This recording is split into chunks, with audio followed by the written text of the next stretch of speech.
오늘 본문은 고린도전서 10장입니다. 11절에서 13절까지 제가 읽겠습니다. 그들에게 일어난 이런 일은 본보기가 되고 또한 말세를 만난 우리를 깨우치기 위하여 기록되었느니라. 그런즉 선줄로 생각하는 자는 넘어질까 조심하라. 사람이 감당할 시험 밖에는 너희가 당한 것이 없나니 오직 하나님은 미쁘사 너희가 감당하지 못할 시험 당함을 허락하지 아니하시고 시험 당할 즈음에 또한 피할 길을 내사 너희로 능히 감당하게 하시느니라. 아멘. 아마존 다큐를 보다가 재밌는 걸 봤어요. 그 아마존이 뭐 몇천 킬로죠. 그 중간에는 그 지역에 사는 그 조그만한 물고기들이 있는데요. 그 피란이라고 하는 사람을 잡아먹는 그런 물고기가 있습니다. 그것들이 이제 이동을 해 나가요. 그것들이 이동을 해 나갈 때는 이 작은 물고기를 마구 잡아먹어요. 그래서 이 작은 고기들이 그거를 피하는데 어떻게 피하느냐 그러면 작은 고기들 중에 이미 죽었거나 공격을 당해서 죽어가거나 그런 물고기들이요. 거기는 물결이 이렇게 급한 물결들인데 그게 물속에 들어갔다가도 나오고 꼭 헤엄치는 것 같이 보이고 살아있는 것처럼 보여요. 그래가지고 그 피라니들이 그거를 공격해서 이렇게 죽은 거를 공격할 때 이 산 것들이 그 길을 빠져나가는 거예요. 신기하잖아요. 예. 설교 말씀보다는 훨씬 신기하잖아요. 그죠? 예. 참 재밌는 다큐라고 봤어요. 근데 그걸 보면서 또 저는 그런 생각을 했어요. 그게 아무리 살아있는 것처럼 그렇게 보여도 딱 그 고기는 한 가지는 절대로 뭐예요? 그 뭐예요? 물결을 거슬러 올라가는 건 절대로 못해요. 그러니까 내가 살아있다, 생명으로 살아있다는 말은 교리적으로 이 말을 저는 쓰고 싶지 않은데 구원받았다면은 이 세상의 물결을 거스를 수 있어요. 우리는 뭐 세상의 물결을 항상 거스를 수는 없죠. 그 전에 예수님이라는 사람이 살았는데 그분은 항상 거슬러다가 일찍 돌아가셨어요. 그렇지만 우리가 생명이 있다면 우리의 삶에 중요하고 결정적인 시간에 거슬릴 수 있어야 돼요. 상황과 정황과 환경이 어떻든 간에 그것을 거슬르는 이 거슬림이 나타날 때 우리가 살아있다, 생명이다, 이제 그렇게 말할 수가 있겠죠. 오늘 본문을 보시면 크게 세 단락으로 이제 나누어집니다. 첫 단락에서는 그 이스라엘이 광야에서 다 세례받았고 다 거룩한 떡과 거룩한 물을 마셨다. 그렇지만 대부분 멸망했다 이거고요. 그 다음에 두 번째 단락에서는 그것이 우리에게 본보기다. 무슨 본보기냐? 저들은 악을 즐겼다. 우리 좀 악을 즐긴다기 낯설지 사람이 어떻게 악을 즐겨요? 그러니까 그 사람들은 선을 즐기지 않았어요. 선을 즐긴다는 것은 용기도 필요하고 희생이 필요하죠. 선을 즐기지 않아요. 그래서 너희가 선을 행하지도 않으면서 선줄로 생각하면 그건 좀 조심해야 돼. 이제 그런 얘기고요. 제일 마지막 단락은 이제 진짜와 가짜 코이노니아를 보여줍니다. 거기에서 이제 세 개의 코이노니아를 보여줘요. 자, 이 말씀이 처음에 들어가면 좀 이상해요. 무슨 뭐 구름과 바다에서 세례를 받고 막 이런 말이 나오니까 굉장히 헷갈리는데 전체 배경에서 이제 그 바울이 왜 이런 말을 하는가를 보면은 뭐 내용은 사실 간단하죠. 그 전체 배경은 8장 1절에서부터 11장 1절까지 이렇게 길게 사도 바울이 우상 제물 먹는 문제에 대해서 이제 얘기를 하고 있는 거죠. 왜냐하면 질문이 왔으니까 우상 제물 먹어도 됩니까? 안 먹어도 됩니까? 라고 고린도 교회가 이제 바울한테 질문을 한 거죠. 그것을 얘기하는데 고린도 교회에서는 이제 두 가지예요. 이 사람들이 우상 제사에 참석하고 우상 제물을 먹어요. 그러면서 하는 말이 우상이 뭐 진짜 그 순 헛건데 사람이 만든 헛건데 무슨 그 제사 지냈다고 고기가 변해 어때? 뭐 그 해가 없어. 그런 거 해야 되는 게 아니냐. 왜? 우리는 성령 받았고 참지식을 가졌다. 그 자기네들이 성령 받았다는 건 뭘로 주장을 해요? 자기들이 방언의 언사가 있다. 그 다음에 참지식을 받았다는 것은 자기들이 예언의 언사가 있다. 그래서 사실 오늘 대중기독교로 말하면 내가 구원의 확신이 있다는 거죠. 구원의 확신. 그 누가 저런 말을 만들어냈는지 알 수는 없지만 그건 분명히 마귀가 만들어낸 말이 분명할 거예요. 영성에는 저런 말을 감히 할 수가 없죠. 어떻게.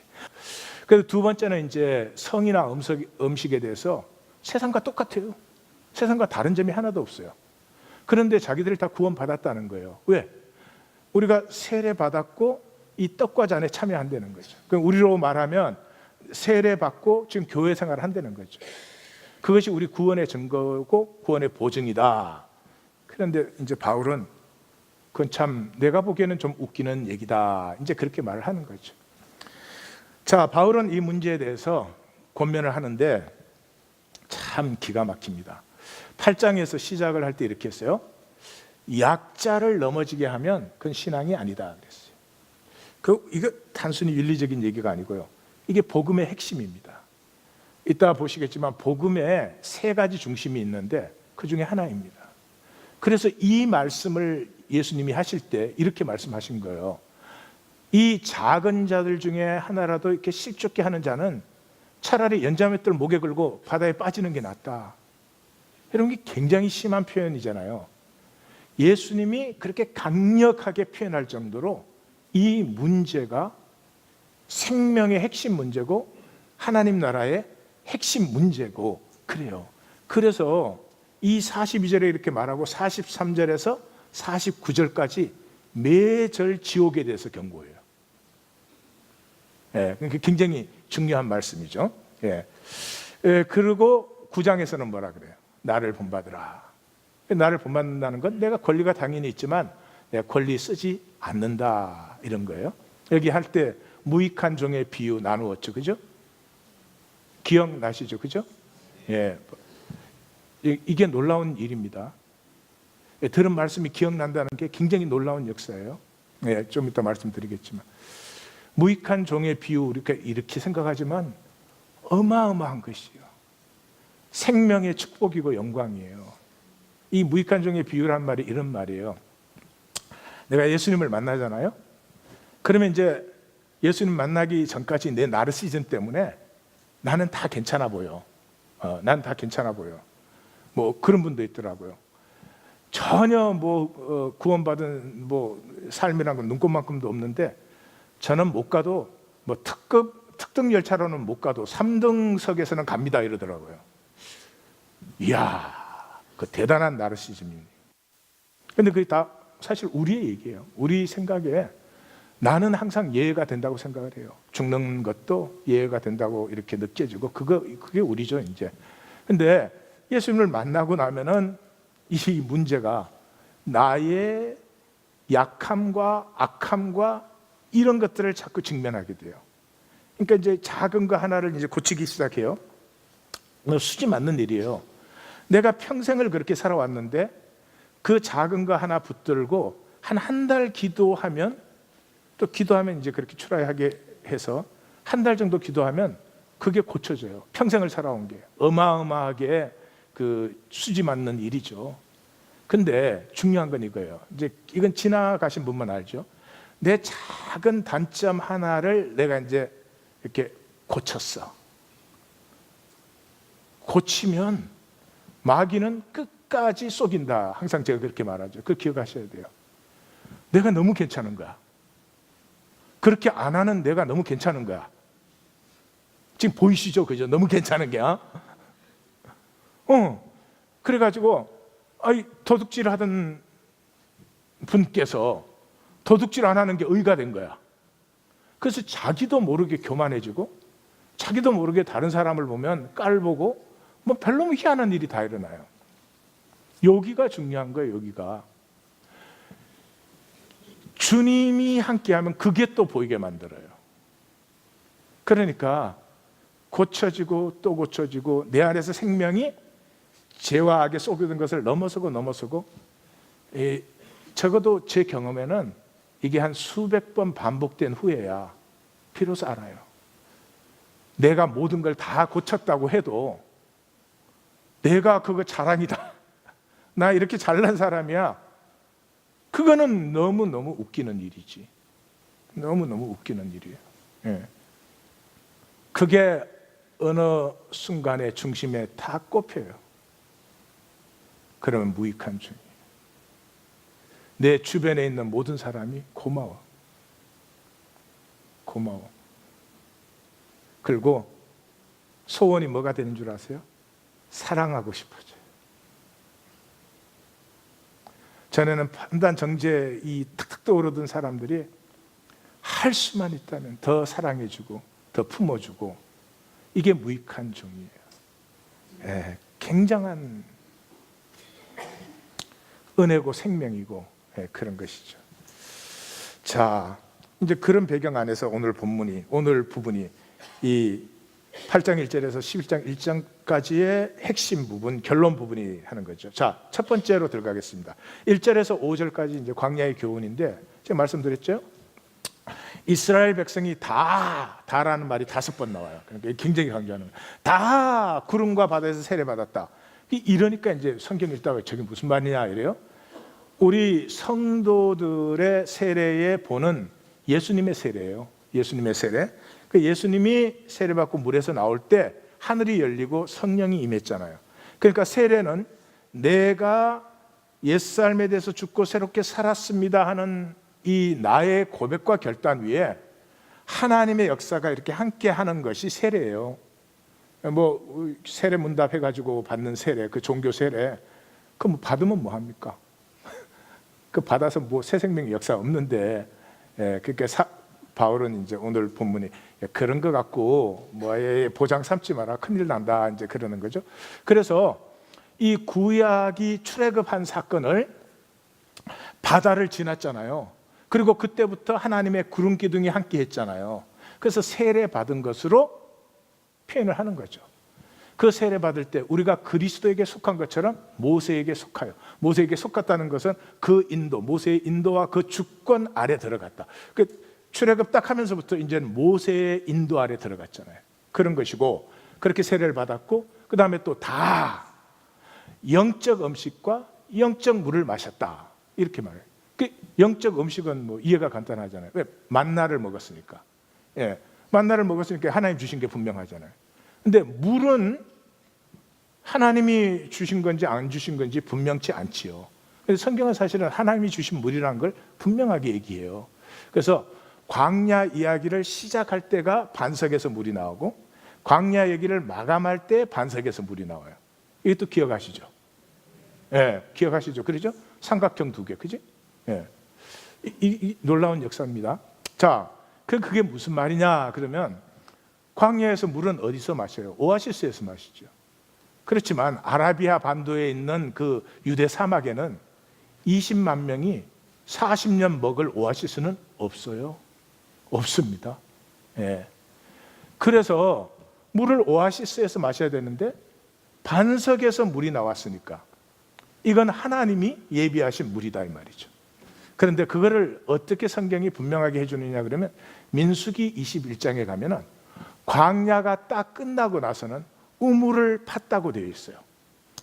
우물을 파서 물이 나왔어요. 그러니까 이 사건은 뭐를 말해주고 있는 거죠? 광야에서 이 백성들이 물을 마셨는데 그 물은 하나님이 예비하신 물이다. 그래서 신령한 음식을 먹고 신령한 물을 마셨잖냐. 이건 뭐예요? 떡과 잔 얘기하는 거죠. 그들이 그래 맞아서 세례 다 받았지. 그래 그들이 다 떡과 잔에 참여한 사람들이지. 근데 뭐라고요? 결론이 뭐예요? 그러나 다수가 멸망했어. 지금 이 대중 기독교 시대에 우리 말씀 아닙니까? 우리가 혹시라도 세례받고 교회 생활하는 게 구원이라고 생각하시면 그 구원은 좀 그렇잖아요. 하나님의 생명이 피어나는데 그 유업과 영광이 이것뿐이라면 우리 하나님 고소해야 돼요. 하나님 고소해야 돼요. 그래서 여기서 이제 중요한 우리가 주의점을 하나 찍어야 되는데, 나르시즘을 이제부터 나르시즘과 전쟁이에요. 나르시즘은 뭐 간단한 거예요. 나에게 편한 대로 생각하는 거예요. 그래서 이제 제가 이렇게 이 말씀을 맨날 드려도 성도님들이 들으면 어떻게 들어요? 설교는 원래 목사가 설교 원래 저렇게 하는 거죠. 그러니까 말씀은 맞는 거를 부인할 수는 없는데 나에게 접촉점이 안 되고, 이 만나면 내가 아프니까, 내가 깨어지고 뭐 이러니까 이게 지나가게 만드는 게 나르시즘이에요. 목사는 원래 저렇게 말하는 거야. 이건 나르시즘이에요. 에이, 이번 주도 또 그러네. 이건 에고요. 나르시즘은 나 보호 기제, 에고는 거기서부터 공격 기제가 나타나는 거죠. 예. 그래서 제가 이 말을 10,000번을 해야 아무 소용이 없어요. 또 말하는 나도 또 나르시즘이 있지. 내가 이렇게 말해가지고 성도들을 고쳐야지. 그럼 나도 나르시즘이지. 그러면 내게서도 말씀도 전가 안 되고, 말씀이 전가돼도 성도님들이 말씀을 만날 수도 없어요. 근데 이 나르시즘을 내려놓게 하는 건 세상에 없어요. 뭘로 안 돼요? 그거 하는 게 딱 한 가지예요. 십자가예요.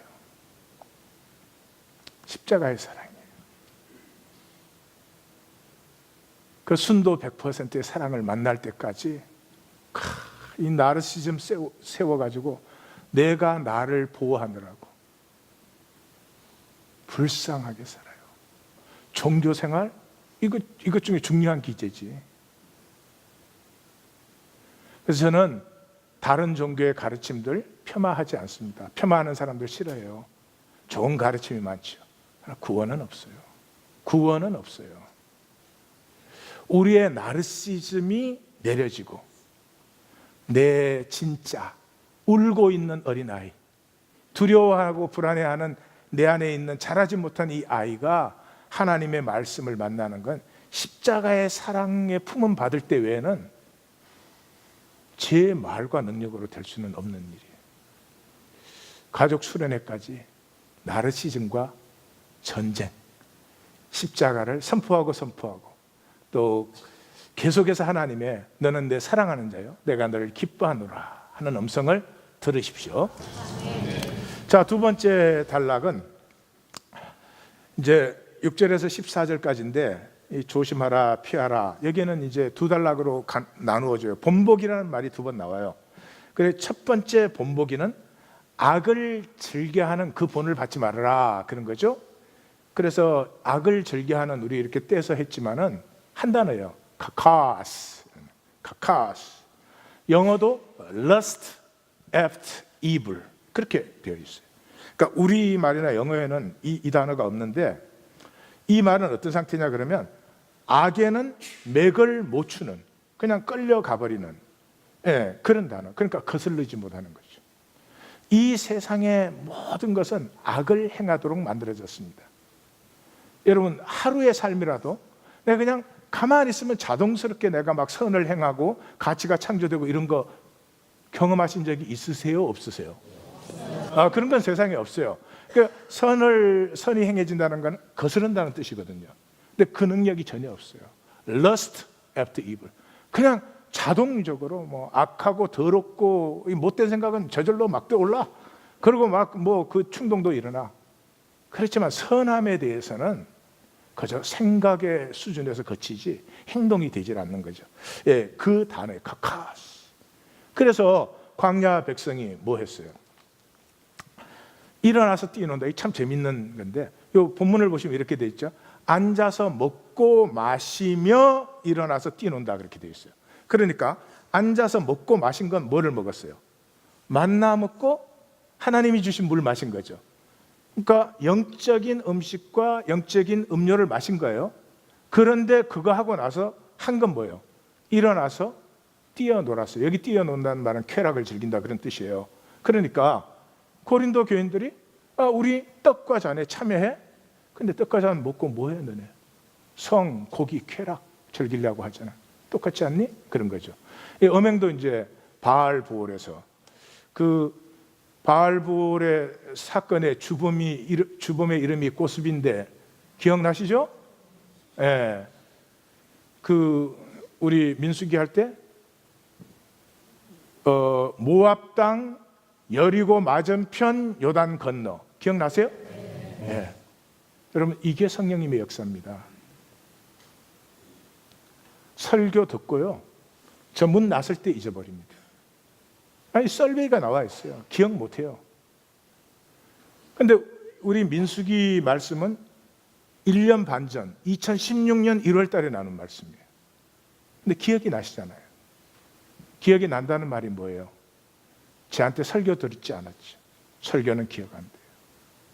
말씀을 증거받은 거죠. 그러니까 말씀을 증거받으면 말씀과 만나는 것이 이해가 아니라 사건이 됩니다. 사건은 안 잊어져요. 제가 1년 반 전에 발로 한번 성도님 찼다. 잊어먹을까 안 잊어먹을까? 천국에 가서도 그 말 할 것 같아. 여러분 대중기독교에 말씀 기억이 없어요. 왜? 사람 생각이 나누어지고 있으니까. 성령님의 역사는 종교적 현상 만들지 않습니다. 에? 뭐 하늘에서 불이 번쩍번쩍 내려오고 아니요, 인격의 변화예요. 내 가슴에 말씀이 실제로 만나지기 시작하는 거죠. 하나님께서 10년을 우리 교회를 10년을 벼르셔가지고 10년이 되던 그때로부터 이 말씀의 역사가 시작됐습니다. 놓치시지 마십시오. 이거 볼 수 있으면 참 축복인데 놓치시지 마세요. 그 다음에 이제 또 줄을 시험했죠. 가나안에 제일 먼저 정복한 땅이 호르마예요. 요단 건너기 전에 호르마와 모압과 바산 땅을 먼저 점령을 하고 요단 동편을 점령하고 요단 건넜죠. 그 정복하고 나서 이 이스라엘 사람들이 제일 먼저 한 것이 불평이었어요. 아, 이 하찮은 음식 싫다. 그때까지 만나 먹었거든요. 싫다는 거예요. 우리 정복해서 뭔가 이제 좀 스테이크 나와야 되는데 왜 이래? 뭐 이런 거죠. 고린도 교회가 복음을 받아들이고 주님을 영접했어요. 그러고는 하는 말이 뭐가 이렇게 까다롭냐? 좀 내가 다 알아서 하는데 뭐 우상 제물? 그 뭐 헛건데 먹으면 어때? 이거부터 시작하는 거죠. 그리고 원망이 광야 백성들은 10번, 기록이 10번이죠. 고린도 교회는 그럽니다. 아니 먹고 살려면 제가 말씀드렸죠. 그 당시는 먹고 살려면 그 제의에 참석 안 할 수가 없어요. 근데 내가 뭐 천막 만드는 사람이다. 그러면 천막 만드는 길드에 매년 제사가 있으니까 먹고 살려면 다 그래야 되는데 마음으로 하나님 믿잖아. 이게 고린도 교회였죠. 그거를 사도 바울이 자기 말로 하면은 그러니까 이 구약을 가지고 그냥 이렇게 멋지게 보여주는 거죠. 그래서 총 10절, 마지막 그 10절의 결론이 원망이 2번, 멸망이 2번 나와요. 원망하다가 멸망시키는 자에게 멸망을 당했다. 그러니 원망하지 말라. 여러분 일부러 그런 게 보이세요? 야, 원망하다 멸망 당했다 이러면 되는데 멸망시키는 자에게 멸망 당했다. 그러니까 시작을 원망하지 말라 이렇게 강조를 한 것이죠. 이제 두 번째 단락 11절에서 14절까지는 조심하라 피하라 이제 그런 부분이에요. 그래서 그러죠. 말세를 만난 우리를 깨우치기 위하여, 말세라고 하는 것은 성경은요 주님의 초림부터 재림까지가 말세입니다. 주님이 초림하셨을 때 옛 시간이 끝나기 시작했습니다. 그래서 지금 옛 시간은 끝나가고 있습니다. 끝나는 완성을 우리가 볼 것입니다. 언제? 요 끝나는 게 시작될 때 하나님의 새 시간이 시작됐는데 그 새 시간도 같이 자라고 있어요. 자라서 이게 완성될 때 새 시간은 완전히 완성되고 옛 시간은 완전히 폐해집니다. 그래서 요 새 시간이 시작되고 완성되는 시간을 말세다. 그게 단어의 말세다 그러니까 뭐 이게 뭐 몇 년 사이 그런 얘기가 아닙니다. 이 말세가 뭐예요? 하나님 나라의 싹이 텄고 하나님 나라를 자라고 피워내는 가정의 기간으로서 이 하나님 나라가 완성될 때까지가 말세다. 예. 그래서 지금 이 시간은 과정의 시간이에요. 과정. 무슨 우리의 생명이 자라게 하는 과정. 그래서 선줄로 생각하는 자는 넘어질까 조심하라. 여기 생각하는 자. 선자가 아니거든요. 선줄로 생각을 해 자기가. 여러분 생각에 썩으시면 안 돼요. 생각은 실제가 아니에요. 삶이 어려운 사람일수록 실제를 직면 안 해요. 생각으로 많이 살아요. 왜냐하면 생각 속에 나는 안전하니까. 생각 속에 나는 정당하니까. 그걸 나르시즘이라고 하는 거예요. 근데 그렇게 생각으로 산 것이 다 나면은 뭐 열심히 그러면 되지. 그건 허무하고 멸망하고 패하는 것이니까 그건 할 필요가 없는 거지요. 예. 자, 그 다음에 13절. 이게 이제 증거죠. 이 대중 기독교가 얼마나 잘못되었는가 하는 증거죠. 13절은 아마 기독교인이면 거의 다 암송하는 기절일 거예요. 어떻게? 그 뜻을 정반대로 바꾸어 갖고. 예? 13절이 이거거든요. 사람이 감당할 시험 밖에는 너희에게 당할 것이 없나니 오직 하나님은 미쁘사 너희가 감당치 못할 시험 당함을 허락지 아니하시고. 여기까지를 대중 기독교는 어떻게 해? 하나님은 절대로 우리가 감당치 못하는 시험은 안 주신다.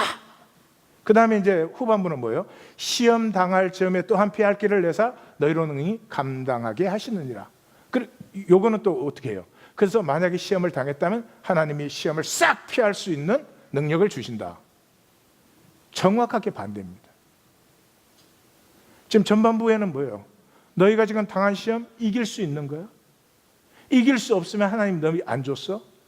쓸데없는 소리 하지 말고 이겨. 하반부는 뭐예요? 먹고 살려면 그 제사 어떻게 안 지냅니까? 그따위 소리 하지 말고 피해. 피할 수 있는 것이니까 하나님이 주신 거지. 피하지 않고 쓸데없이 정당화하지 마. 그 얘기하는 거죠. 그래서 그 다음 기절이 뭐예요? 우상 숭배하는 일을 피하라. 이렇게 나오는 거죠. 세 번째 단락. 세 번째 단락은 이제 진짜와 가짜 코이노니아를 보여주는 단락이에요. 그래서 하나의 진짜 코이노니아, 두 개의 가짜 코이노니아를 이제 보여주죠. 시작을 또 이 바울이 이렇게 해요. 참 은혜롭게 시작해요. 저는 이런 본문에 항상 은혜를 받아요. 그 바울이 고린도 교회가 하도 기가 막히니까 약간 이제 꼴대가 있거든요.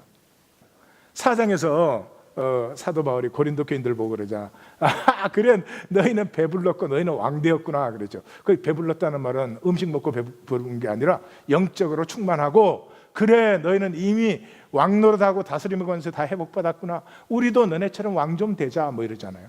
그게 지금 바울이 조금 꼬는 거죠. 예, 근데 거기에서 4장 10절에 보면은 사도 바울이 그러죠. 그래 너희는 참 지혜롭고 우리는 어리석고 우둔하구나 이랬죠. 예, 그게 지혜롭다는 말이 sensible 이런 단어예요. 그러니까 고린도 교인들이 이제 자기들을 보고 그런 거야. 아유, 예수 믿어도 센스 있게 살아, 센스 있게.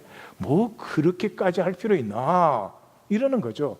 그러니까 사도 바울이 그래, 너네 센스 있으니까 그러면 너네들이 직접 판단해봐. 지금 이렇게 말하는 거죠. 예. 자, 그래서 너희가 스스로 판단해. 그리고 이제 세 개의 코이노니아를 보여줘요. 첫 번째 코이노니아, 우리의 코이노니아죠. 주의 만찬이에요.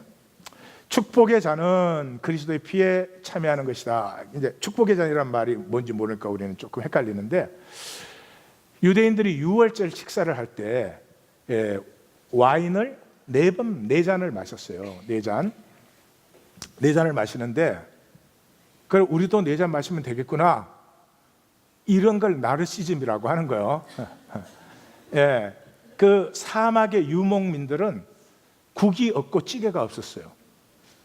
거기에는 음식 먹을 때 음료라는 건 사막에서는 상하고 이러니까 와인밖에 없어요. 그 와인을 4잔 마시는데, 6월절 식사할 때 4잔을 마시는데 석 잔은 그냥 음료로 마셔요. 4잔 다 음료인데, 그러나 세 번째 잔을 마실 때는, 세 번째 잔은 언제 마시느냐 그러면 양고기와 떡을 먹은 후에 그걸 마셔요. 그 요 잔을 마실 때 약속의 축복을 하는 거예요. 그런데 사도 공동체는 그 본을 받아서 식사 때 그 잔을 할 때 4번 나눔을 했어요. 근데 그냥 3번 그냥 마시지 않고 첫 번째 잔에서 하나님을 찬양하고요. 두 번째 잔에서 감사하고, 세 번째 잔에서 약속의 축복을 선포하고, 네 번째 잔에는 우리의 선한, 그러므로 우리가 이런 사람이 되겠습니다, 그러므로 이렇게 우리는 이제 삽니다 하는 그런 걸 한 거죠. 예. 이제 아셨죠? 예. 네 번 다 똑같이 하면 안 됩니다. 예. 네 번 다 지하자 마시자 그건 영 안 되는 일입니다. 예. 자, 그래서 그 잔에 참여, 그 잔을 마시는 것은 그 그리스도의 피로 우리를 구속한 것에 참여하는 것이고, 그 다음에 떡을 먹는 것은 한 떡을 다 같이 먹었으니까 우리가 하나됨에 참여한 것이고, 이건 두 번 다 코이노니아예요. 그래서 제가 코라는 걸 붙인 거예요.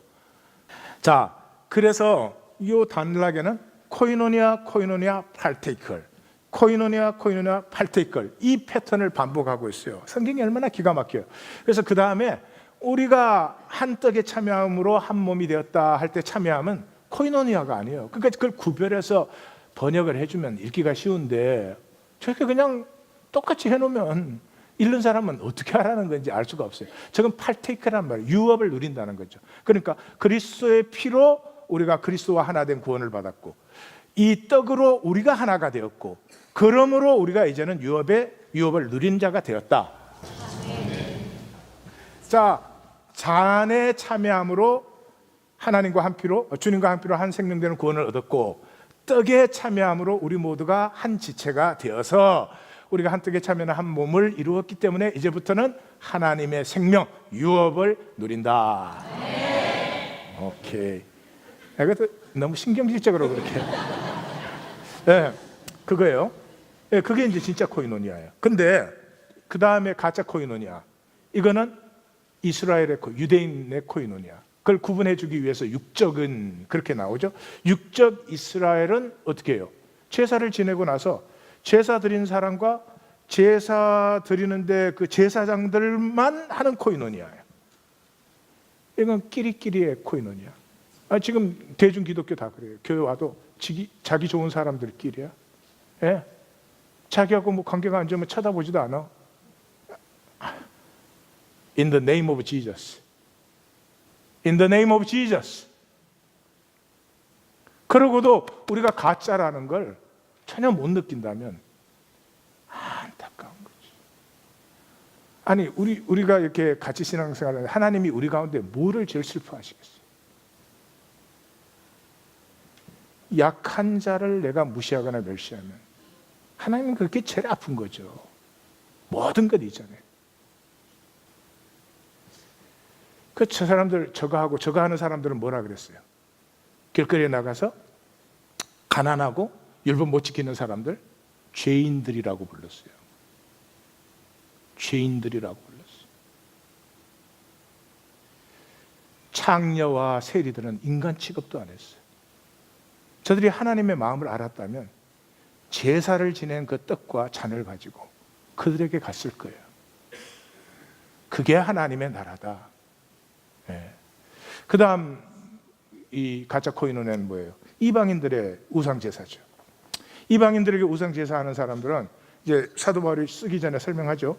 우상 제물이나 우상 자체가 뭐 실제라는 건 아니야. 왜 실제가 아니지? 그렇지만 고기까지가 전부가 아니다. 이렇게 말을 하죠. 뭐예요? 이방인이 제사하는 것은 귀신에게 하는 것이다. 그러니까 무슨 말이에요? 그건 우상은 실제가 아니지만 내 몸으로 하는 것이 내 삶의 실제다. 내 몸으로 하는 것이 내 삶의 실제다. 우리는 몸으로 뭐를 어떻게 해도, 또 몸으로 해야 될 것을 안 해도 내 생각만 내가 뭐 예수님이 주님이시야 뭐 이러면 그게 단 것 같이 하는데 아니거든. 몸으로 산 게 실제죠. 이 몸은 참 신비 중에 신비입니다. 우주의 신비가 몸의 신비를 못 따라옵니다. 그 몸을 우리에게 주신 것은요, 하나님의 생명, 하나님의 생명을 이 세계 속에 성육시킬 수 있는 건 우리 몸밖에 없습니다. 인간의 몸밖에 없어요. 인간의 몸 신기하지 않습니까? 예술을 보십시오. 체육을 보십시오. 음악을 보십시오.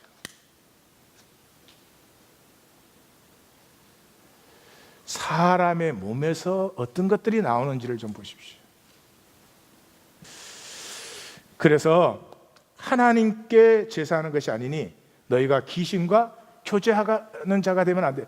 이 코이노니아예요. 근데 또 여기는 또 코이노니아라고 했어요. 그러니까 유대인의 종교적 코이노니아, 이방인의 이 헛된 코이노니아, 이게 전부 귀신과 교제하는 거예요. 귀신과 교제한다는 말이 뭐예요? 거짓과 교제하고 있는 거죠. 그러므로 주의 잔과 귀신의 잔, 주의 떡과 귀신의 떡, 유업을 겸하여 섬길 수가 없다. 아니, 이랬으면 좋겠어요. 세상 유업도 뭐 실컷 누리고 뭐가 됐든지 하나님 유업도 누리고 이랬으면 좋겠는데, 우리의 생명은, 생명이라는 건 초점성이 있는 거예요. 초점성을 잃어버리면 생명은 생명됨을 잃어버려요. 그렇기 때문에 이 양쪽 유업을 누릴 수가 없다. 그러니까 지금 고린도교회 사도 바울이 질문을 던지는 거예요. 너희는 하나님의 유업을 누리고 있는 자냐, 세상 유업을 누리고 있는 자냐, 이렇게 묻는 거예요. 그래서 사도 바울이 좀 강하긴 강해요. 우리가 주를 노엽게 하겠느냐, 이게 하나님의 질투심을 일으키겠느냐, 이런 뜻인데, 그 말은 뭐냐 그러면, 저 jealous라고 하는 단어밖에는 우리는 없으니까. 근데 이게 아람어에서는요, 이 하나님의 질투심을 불러일으킨다는 말은 심판이 임한다는 거예요. 심판이 임한다는 말이에요. 그러니까 네가 하나님의 심판을 불러일으키겠느냐, 그러면서 네가 주보다 강하냐, 네 심판 이길 수 있냐, 이제 정신 차려야 된다, 이렇게 꽝 한번 때리고 오늘의 본문이 끝나는 거죠. 자, 적용 교훈으로 들어가겠습니다. 삶의 실제는 몸으로 산 것이다. 몸은 현상 속에 생명을 사는, 생명을 피워내는 유일한 도구다. 이미 제가 말씀드렸어요. 여러분 쏙지 마십시오. 이론은 아무리 완벽해도 생명이 안 됩니다. 네. 이론은 완벽할수록 문제가 많이 생겨요. 자, 아내들한테 물어볼게요. 남편이 시원치가 않아. 근데 그냥 지가 시원치 않은 건 알아. 근데 그게 아니에요. 이론은 빠삭해. 말로 하면 당할 수가 없는데 쥐뿔도 도움이 되는 건 없어. 좋아요, 싫어요?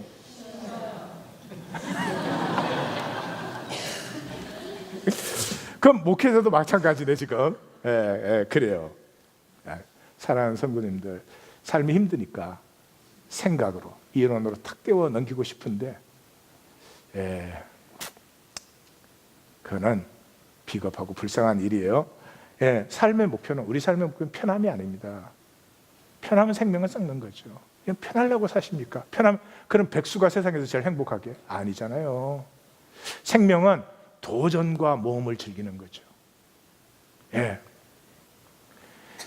그 운동하는 사람들 보면 멋진 모습들이 나타나죠. 그 수많은 연습으로 그게 나타난 거죠.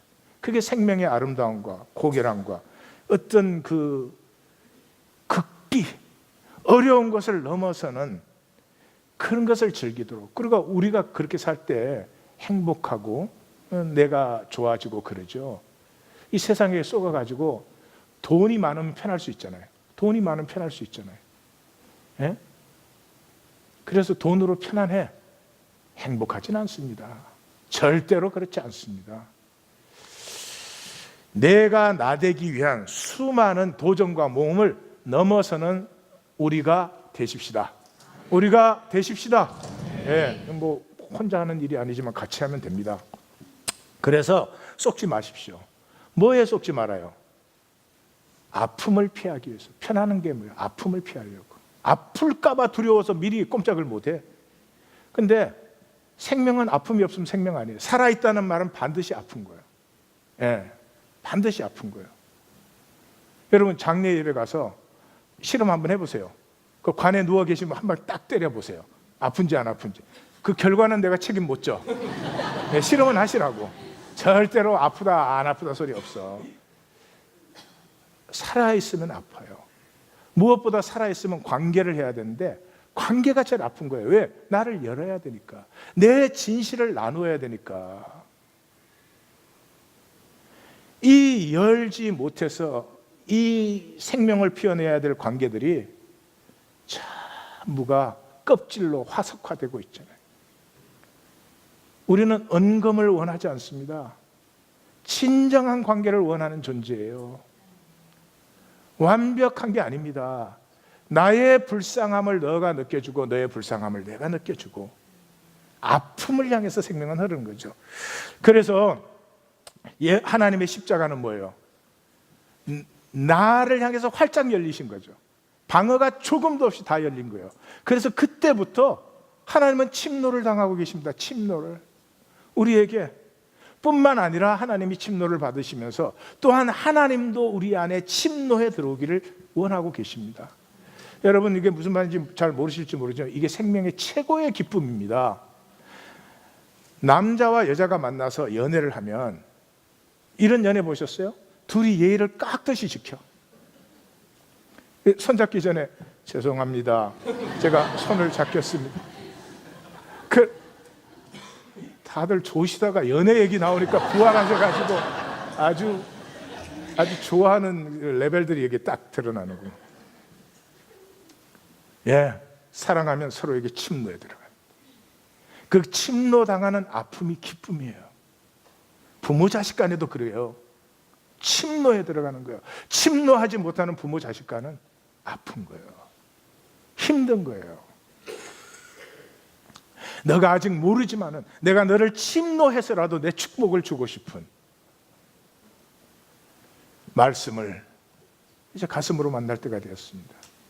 나르시즘과 에고를 내려놓으십시오. 코이노니아는 생명이 통하는 것이에요. 이것 없는 구원, 이것 없는 믿음 뭐 이런 거는 이제 우리 하나님교회는 생각도 하지 마십시오. 코이노니아는 생명이 교통하는 것인데 이 생명은 몸과 물질을 나누는 것이에요. 사도 바울이 자기 생애 최고의 사역이 뭐예요? 에베소 사역이잖아요. 고린도는 1년 반이지만 에베소는 3년간 사역을 했죠. 그 3년간 사역을 하고 떠나는 그 에베소 교회와 바울의 그 장면 너무 아름답죠. 그 헤어짐이 너무 서로 안타까워서 그 마지막 말씀, 가장 마지막 말씀이 뭐예요? 주 예수께서 친히 말씀하신 바 주는 것이 받는 것보다 복이 있다 하심을 기억하여야 하리라. 여러분, 주는 자는 생명이 피어납니다. 주는 자는 자기 생명이 피어나는 거죠. 받는 자는 자기 상황과 조건에 지금 도움을 조금 받는 거죠. 받는 자는 보이십니까? 보이시기를 바라요. 주는 자는 자기 생명이 피어나는 것이고 받는 자는 그냥 상황이 조금 도움을 받은 거예요. 누가 더 복이 있습니까? 속지 마십시오. 이 세상은 주면은 망한다고 속여요. 그러면 내게서 나가는 게 막히면 들어오는 건 활짝 열릴까요? 아니요. 세상이 그렇게 안 돼 있어요. 나가는 게 막히면 들어오는 것도 막히는 것이고 들어오는 것이 막히면 나가는 것도 막히는 것이죠. 선택을 하십시오. 생명은 교통되지 않으면 생명이 아닙니다. 근데 이제 이것이 성경 전체의 핵심이에요. 그래서 지금부터 신구약 전체를 보겠습니다. 지금부터 복음서의 핵심은 제자도죠. 제자도의 저 십자가 우리 본 적 있죠? 예, 저 십자가 이거예요. 한가운데 종교와 하나님 나라를 대조시킨 것이고 그걸 둘러싸서 예수님이 십자가에 대해서 3번 이렇게 말씀하시는 거예요. 그런데 종교와 하나님의 나라를 대조시키는 핵심은 이렇게 되어 있어요. 가운데가 어린아이예요. 어린아이. 그 어린아이의 순전함이에요. 그런데 한쪽은 이혼이고 한쪽은 젊은 부자 얘기예요. 이혼은 말씀의 오용. 네? 이혼 정서만 주면 마음대로 이혼할 수 있으니까 이혼 정서 주고 이혼해놓고 자기는 말씀 지켰다 이러는 거예요. 그 뜻이 아니죠. 그 말씀을 이렇게 지 맘대로 써. 젊은 부자는 예수님이 너 율법을 알지 않느냐 그럴 때 율법의 5계명에서 10계명만 얘기해요. 1계명에서 4계명은 얘기 안 해요. 무슨 뜻이에요? 사람들 앞에는 종교 생활을 멋지게 해보여. 사람들이 볼 때는 분명히 구원받고 뭐 그런 사람이 하나님 믿는 사람이야. 그럼 하나님이 볼 때는 전혀 아니올시다. 예수님의 말대로 사람에게 보이려고. 이게 핵심이에요. 거기에 세 가지를 얘기해요. 십자가를 3번 얘기하는데 첫 번째 십자가 얘기 끝난 다음에 나오는 사건이 이렇게 사건이 하나씩 이렇게 딱딱 붙어요. 그 설명을 해주기 위해서. 그게 변화산 얘기예요. 변화산의 총 결론이 뭐예요? 기도 외에는 이런 유가 나올 수 없느니라. 그러니까 우리 종교가 생각하는 기도와 성경이 생각하는 기도는 전혀 딴 거예요. 성경은 뭐예요? 이 귀신 들린 아이가 얼마나 고난을 당하는지 몰라. 물과 불에 자기를 자주 던져. 그러면 하나님의 마음은 이 아이를 회복시키고 싶은 게 하나님의 마음이에요. 근데 하나님은 영이시고 우리는 육이에요. 그러니까 육인 우리가 통로가 되어줘야 되는데, 그래야 하나님의 역사가 나타날 수 있는데, 제자들이 그 통로가 되려면 어떻게 해야 돼? 그 아이의 아픔을 자기가 느껴야지. 예? 아이의 아픔을 느끼지 않고 무슨 치유가 일어나요? 자기 능력 자랑이야? 자기가 뭐 은사 있는 거 자랑? 아니요, 성경에 그런 기적 없어요. 그 아이가 아파하는 게 내 아픔처럼 느껴졌을 때 하나님의 역사가 나를 통해서 그게 나타나는 거죠. 자녀가 아픕니까?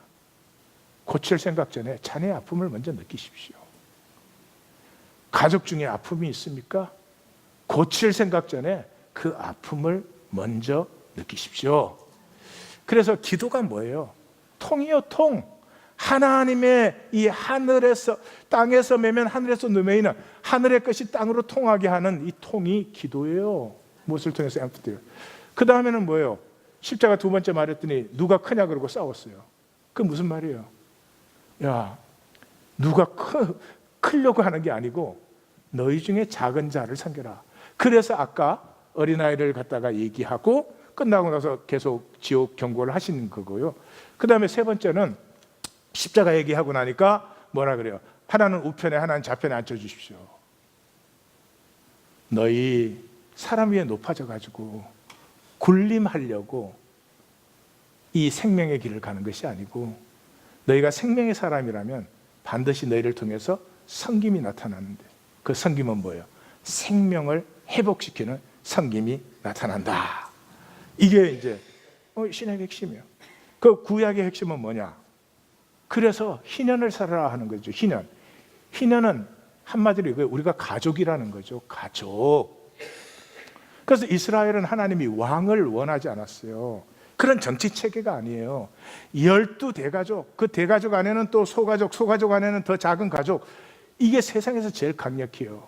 어떻게 알아요? 알 수 있죠. 역사 마지막까지 이 세상이 이 가족을 이렇게 공격을 하고 이놈의 돈 때문에 가족의 모든 본질이 다 깨어지게 하는데도 이 가족은 역사 마지막까지도 남는 것이 가족 체계입니다. 그렇게 강한 것이 가족이에요. 그래서 가족이 되는 것이 가장 강력한 국가가 되는 것이죠. 근데 그걸 원하지 않아요. 그래서 가족으로 살면 어떻게 해요? 제일 작고 약한 대로 마음이 흐르잖아요. 내 가족이 있다, 5가족이 있다. 아니, 말이 이상하네. 한 가족 4명 또는 5명이 있다. 헷갈려 정말.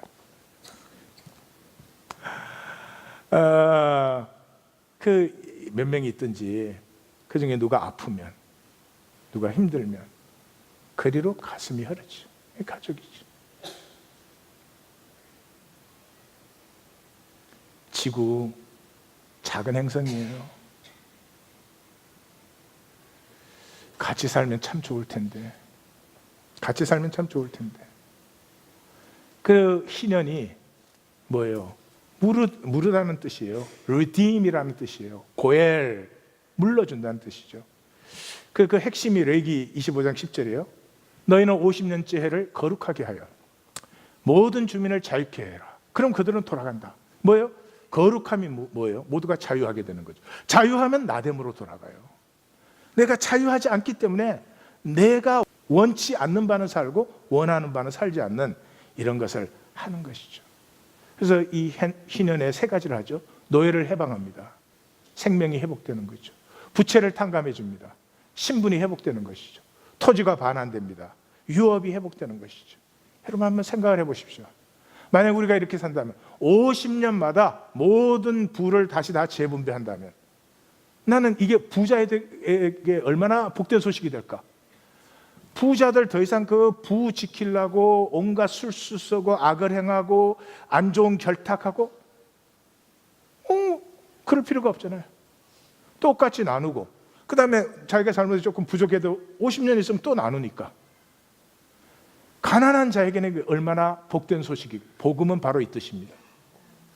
그래서 예수님이 자기 사명을 선포할 때 가난한 자에게 복된 소식을 전파하며 지금 아멘한 사람은 조금 돈이 부족한 사람이 분명해요.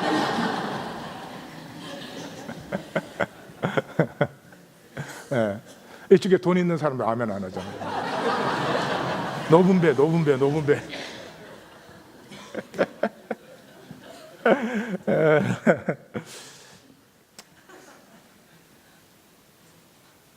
경제적 평등이 일어나면 그때 비로소 우리는 우리를 살기 시작해요.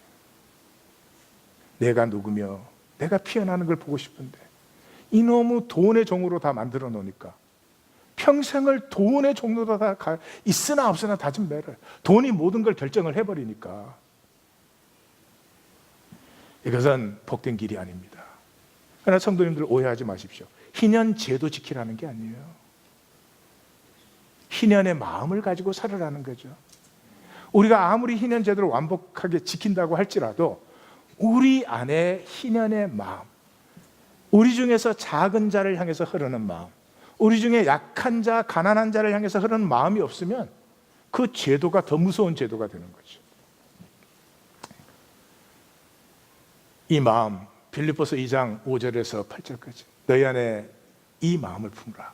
그리스도 예수의 마음이니 저는 근본 하나님의 본체의 형상이시나 그와 동등됨을 취할 것으로 여기지 아니하시고 자기를 낮추어 사람의 모양을 가지고 죽기까지 복종하셨으니 이는 십자가에 죽으심이라.